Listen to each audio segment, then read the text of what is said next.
Assalamualaikum warahmatullahi wabarakatuh. Perkenalkan, nama saya Farhan Ramadan dengan NIM 33322210087, kelas C, Prodi Teknik Elektro. Di pertemuan kali ini saya akan mempresentasikan materi elektrokimia part 1. Definisi elektrokimia: reaksi kimia dalam sel elektrokimia yang menghasilkan energi listrik atau sebaliknya. Sel elektrokimia terbagi dua sel. Yang pertama sel Volta atau Galvani, dan yang kedua sel elektrolisis. Sel Volta, percobaan untuk mengubah energi kimia menjadi energi listrik.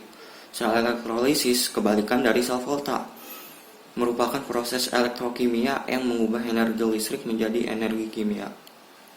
Adapun komponen-komponen pada sel Volta dan sel elektrolisis. Yang pertama komponen sel Volta. Elektroda negatif disebut anoda, tempat terjadinya reaksi oksidasi. Elektroda positif bisa disebut katoda, tempat terjadinya reaksi reduksi. Elektrolit larutan garam, asam, atau basa yang terdiri dari ion plus atau min dan berfungsi menetralkan muatan listrik dalam proses sel Volta. Komponen sel elektrolisis yang pertama yaitu elektroda negatif, disebut katoda, tempat terjadinya reaksi reduksi. Yang kedua, elektroda positif, disebut anoda, tempat terjadinya reaksi oksidasi. Yang ketiga, cairan elektrolit bisa larutan atau lelehan yang terdiri dari ion plus atau min menuju elektroda dengan muatan berlawanan. Perbedaan sel Volta atau Galvani dan sel elektrolisis. Yang pertama yaitu pada sel Volta, energi kimia menjadi listrik. Sel elektrolisis, energi listrik menjadi kimia. Sel Volta, redoks spontan. Sel elektrolisis, reaksi redoks tidak spontan. Sel Volta, katoda plus, anoda min. Sel elektrolisis, katoda min dan anoda plus. Contoh,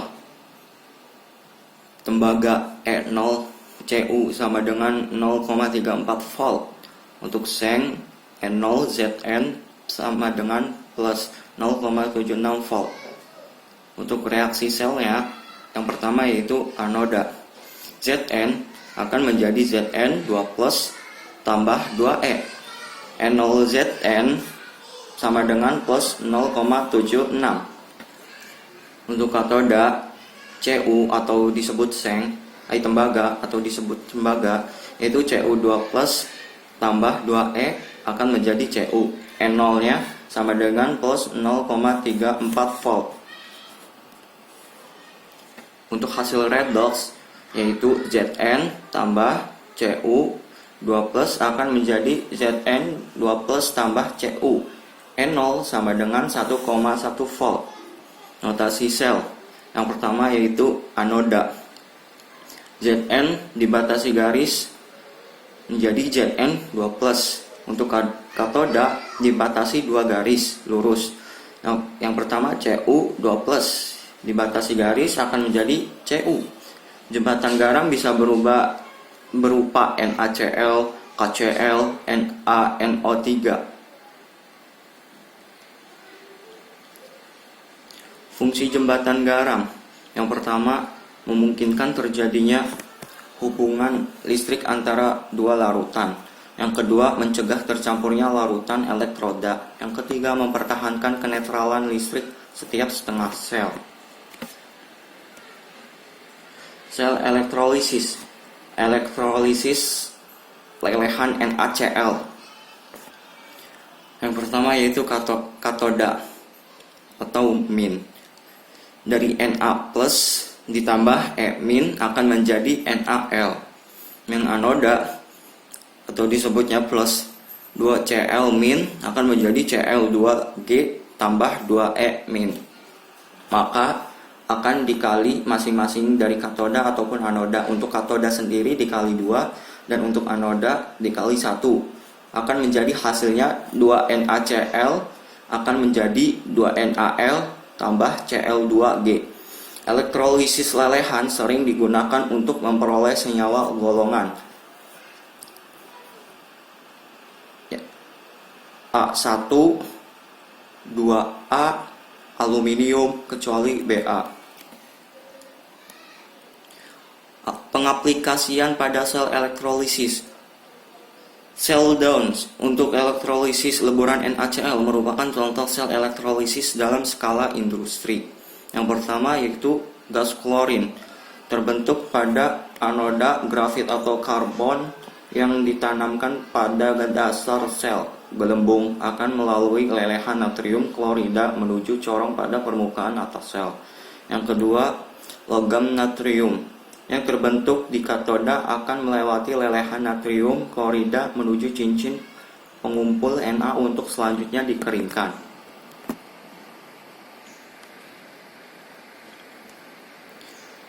Hukum Faraday. Hukum Faraday terbagi dua. Yang pertama hukum Faraday 1 dan yang kedua hukum Faraday kedua. Saya di sini akan menjelaskan satu persatu dari hukum Faraday. Yang pertama itu hukum Faraday 1. Jumlah zat yang diendapkan atau melarut di elektroda berbanding lurus dengan jumlah arus listrik yang mengalir pada elektrolit. Rumus hukum Faraday 1, W sama dengan E kali F atau W sama dengan E kali I kali T per 96.500. Untuk keterangan rumus tersebut, yang pertama adalah W, massa yang dihasilkan dari katoda. Yang kedua, E, massa ekuivalen zat yang mengendap G per mol. F, jumlah arus listrik dalam Faraday. I, arus listrik dalam Coulomb. Yang T, lama proses elektrolisis. Yang 96.500 yaitu nilai tetapan C per mol. Contoh soal hukum Faraday 1. Pada penyepuhan logam besi dengan tembaga digunakan larutan CuSO4 dengan arus 2A selama 30 menit. Massa tembaga murni yang mengendap di katoda sebesar gram. ArCu sama dengan 63,5. Penyelesaiannya yang pertama yaitu sesuai dengan rumusnya. Kita pakai rumus W sama dengan E kali I kali T per 96.500. Yang kedua, untuk mencari nilai E, kita lihat dulu berapa muatan kation dari CuSO4, yaitu reaksi ionisasi CuSO4 sama dengan CuSO4 akan menjadi Cu2 plus tambah SO4 2-. Terlihat bahwa kation adalah ion Cu2 plus dan anionnya SO4 2-, maka muatan kation adalah 2. SO nilai E sama dengan ArCu per muatan Cu sama dengan nilainya 63,5 per 2. Yang ketiga, mencari berat logam Cu murni menggunakan rumus pada nomor 1 tadi, yaitu rumusnya W sama dengan E kali I kali T per 96.500. Kita masukkan lagi angkanya. W sama dengan 63,5 per 2 kali 2A kali 30 kali 60 per 96.500 akan menjadi W sama dengan 63,5 kali 30 kali 60 per 96.500.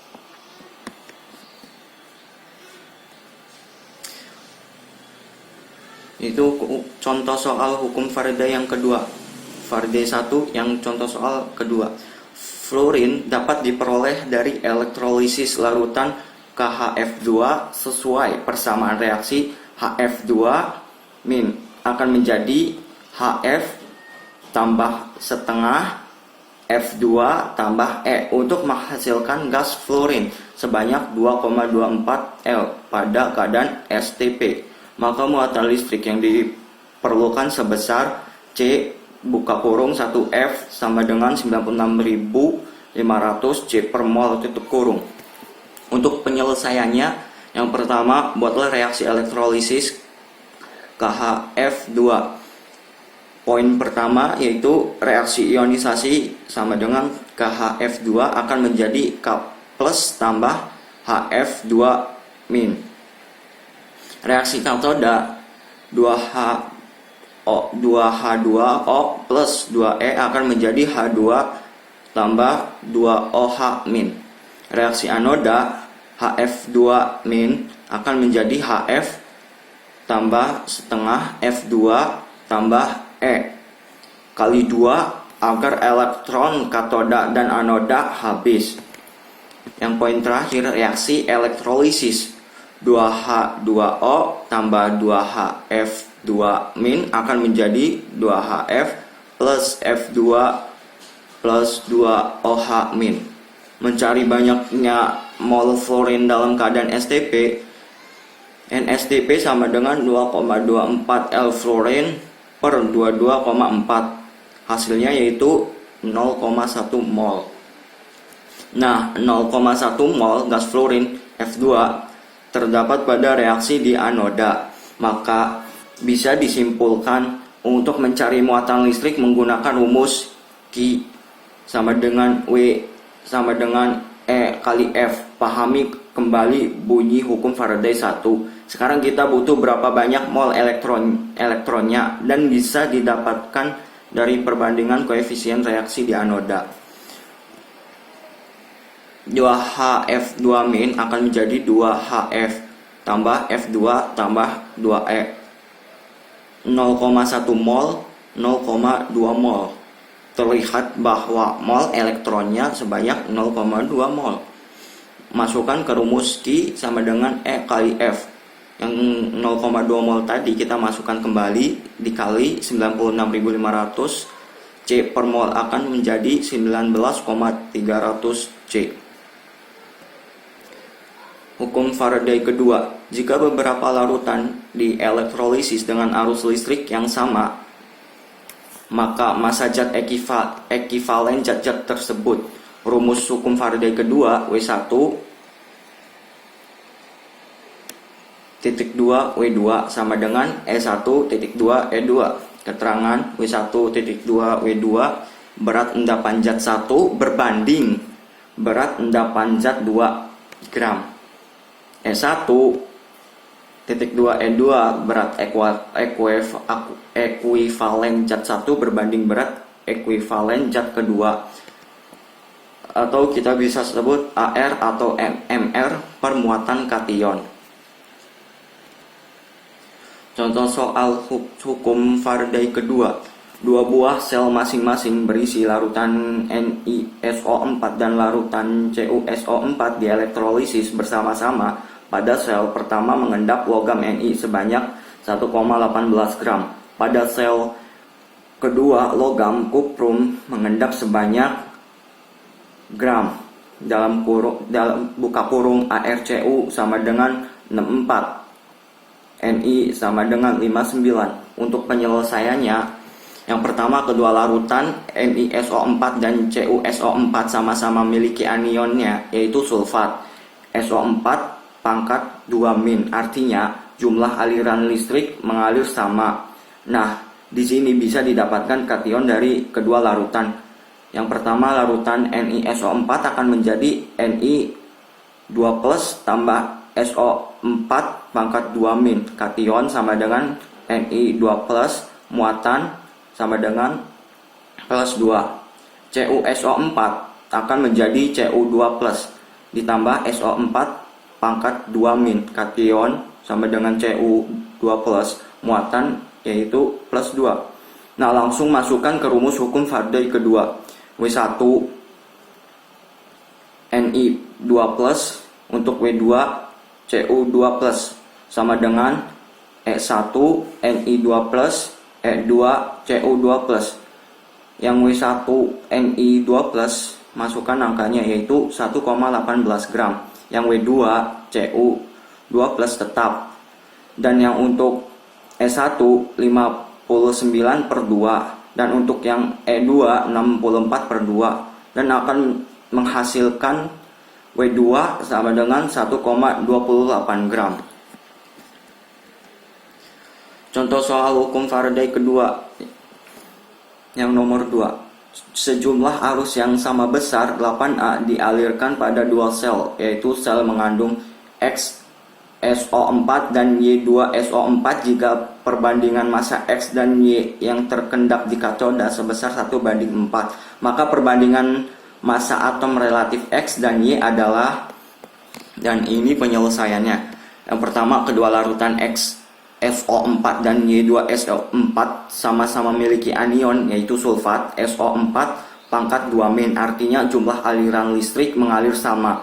Nah, di sini bisa didapatkan kation dari kedua larutan.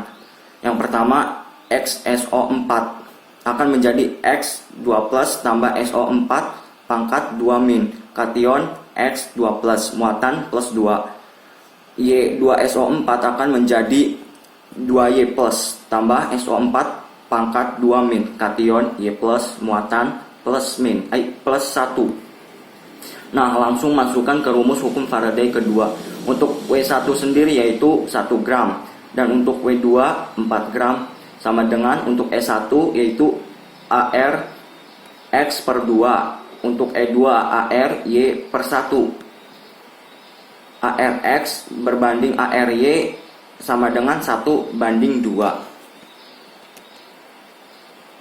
Contoh soal hukum Faraday yang ketiga yaitu jika dalam larutan NiC2O3 nikel oksalat terendapkan 17,7 gram logam nikel AR sama dengan 59. Maka pada larutan CR2 C2O3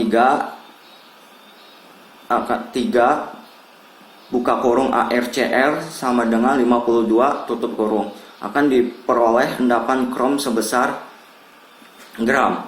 Untuk penyelesaiannya yaitu yang pertama, kedua larutan NiC2O3 dan CR2 buka kurung C2O3 tutup kurung 3 sama-sama memiliki anion yaitu oksalat buka kurung C2O3 pangkat 2-. Artinya jumlah aliran listrik mengalir sama. Di sini bisa didapatkan kation dari kedua larutan. Yang pertama, NiC2O3 akan menjadi Ni2+ tambah C2O3 pangkat 2-. Untuk kation sendiri Ni2+, untuk muatan +2. CR2 C2O3 3 akan menjadi 2Cr3+ tambah 3C2O3 pangkat 2-. Untuk kation Cr3+ untuk muatan +3.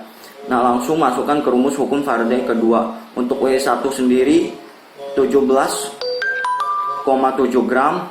Untuk W2 tetap W2 Cr3+, sama dengan untuk E1 59/2 berbanding E2 52/3, dan akan mendapatkan hasil W2 sama dengan 10,4 gram. Mungkin itu saja hasil presentasi saya kali ini. Mohon maaf bila ada kekurangan yang kurang jelas. Wabillahi taufiq wal hidayah. Wassalamualaikum warahmatullahi wabarakatuh.